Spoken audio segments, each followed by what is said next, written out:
שאנחנו כאן מזכירים את נשמתם.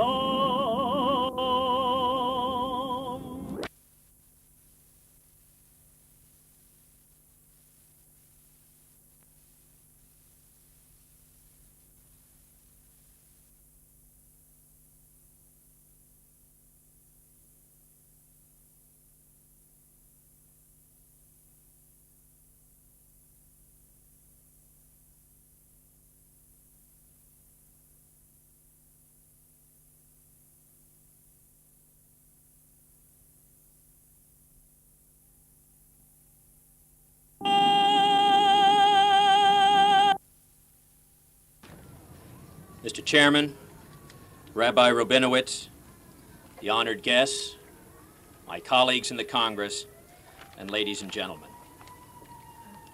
We meet here today on hallowed ground on a day of deep sorrow. Every decent man and woman on this planet bears a wound in his heart for the tragic events that occurred in Munich on Tuesday. This is a day of prayer, of remembrance, and of resolve for the people of Israel and for all humane and civilized people. A few weeks ago, a group of strong and proud young men came to the Olympic Village to represent their country, and today those young men lie dead, and that tradition lies shattered. A few thugs, murderers who have terrorized this world repeatedly in recent years struck again, and in one brutal day they turned the high ideals of youth and sport to blood and tears. We mourn today for Moishe Weinberg, who gave his life so at least some of his teammates could be warned and saved.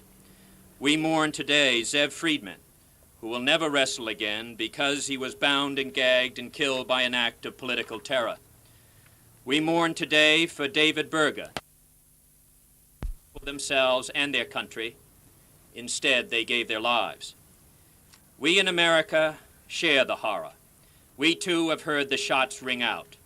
We too have grieved for the loss of friends and brothers struck down in the prime of lives that were full of hope and promise. But it is not always easy for Americans to understand the special burden of men and women who live in Israel. We do not have to live in a sea of hostility and fear.